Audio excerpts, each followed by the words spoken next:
Welcome back to the 2-Minute Warning. Today, I'm looking at the Los Angeles Chargers and explaining why I think this team needs to re-sign former defensive end and linebacker Melvin Ingram.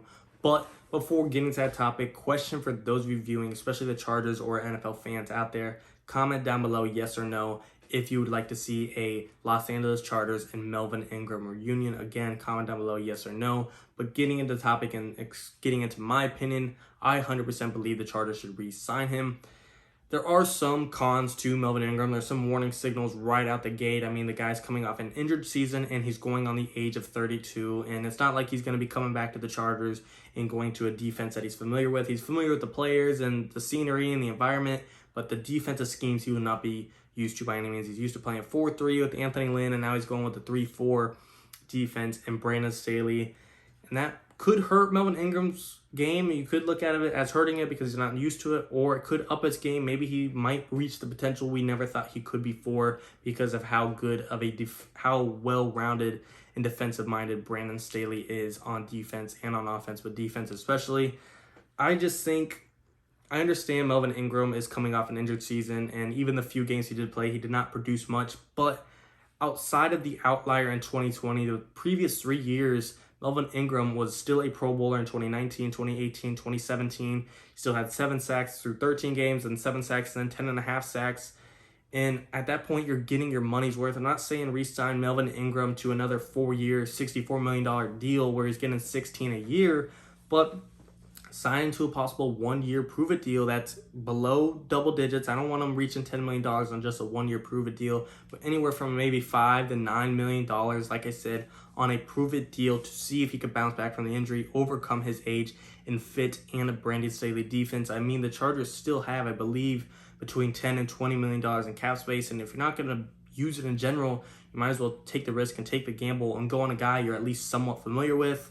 I know Melvin Ingram, like I said, won't be completely familiar with the defensive schemes in itself, but he's still going to be familiar with the players and the environment. And I think looking at a pass rush with Joey Bosa and possibly an emerging Jerry Tillery and Justin Jones and a new rookie and Chris Rumph, this is a good pass rush, like I said, between Bosa taking on the double teams. This is going to open up a lot of one-on-one matchups for Jerry Tillery, Chris Rumph, the new rookie, and a Melvin Ingram. And I do think not only does it provide star power, but it provides depth as well. And that is where NFL teams win.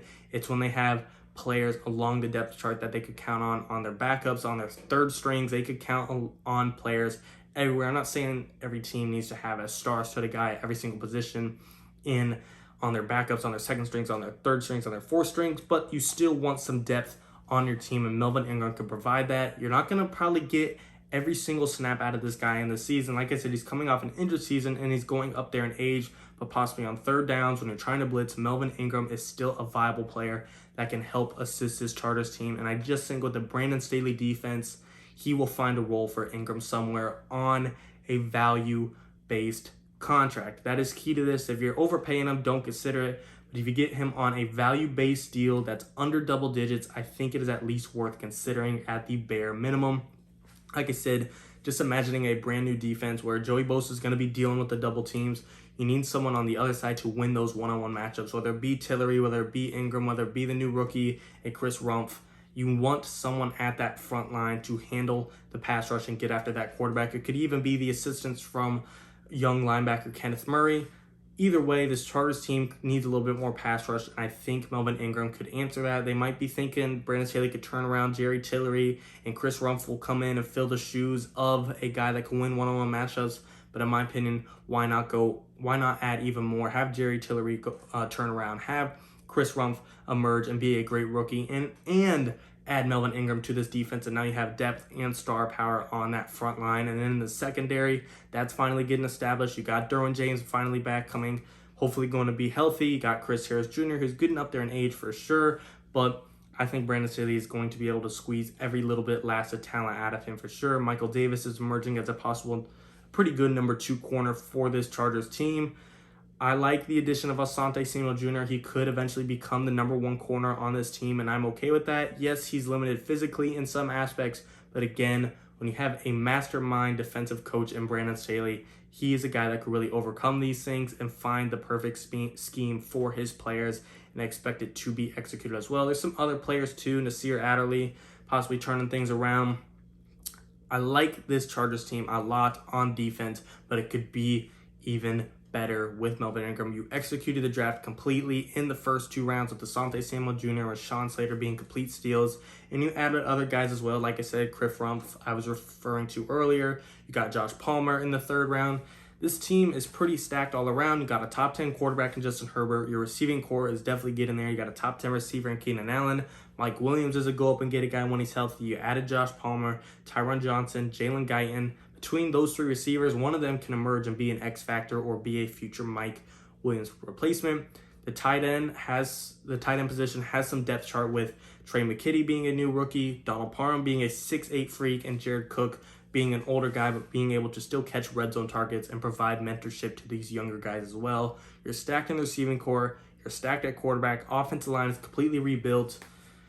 It'll need some time to get some chemistry and click right away, but still on paper, an offensive line of Rashawn Slater, Oday Abushi, Matt Filer, Corey Linsley, and Brian Bulaga. That's a pretty built-up offensive line that can hold its own against most defensive lines.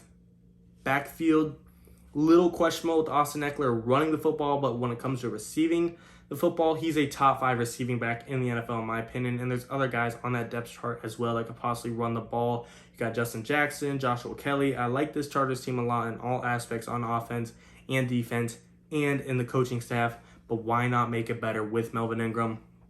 Worst comes to worst, if you weren't going to spend the money anyways, you might as well spend it on a risk that has a lot of upside. I have faith in Melvin Ingram to turn things around and fit in a Brandon Staley defense with players he's familiar with, like I said, in Bosa and Murray and Tillery, and now Chris Rumpf, who he could share snaps with. I just think Melvin Ingram, a guy, you're not expecting him to play, 17 games a season, every single snap, but on limited usage, on limited time, on limited snaps, and on, very precise decisions, on very precise plays, I could see Melvin Ingram being a very big weapon and can absolutely execute for this team on defense on very, positional and situational times. I just think the upside is there and it's completely worth it if you could get it at the right cost and on a value deal. The upside is there. Just having the familiarity, having the hunger to want to turn around his career and finally improve, he's still worth it. I think the Chargers don't have much to lose. Worst comes to worst, he gets injured again, and you weren't going to use the money for anything else anyways. But to me, the upside is there, and this guy can make you a possible deep playoff team. But of course, I'm not a GM. I'm not in that front office. I don't know every spick and span, every aspect, every pro and con of this guy. Just my opinion, but I do think it is worth it. But as always, guys, comment down below your thoughts, yes or no, to the Melvin Ingram union. You know my answer, it's a yes. But of course, comment down below your thoughts. And as always, thanks for watching. 2-minute warning.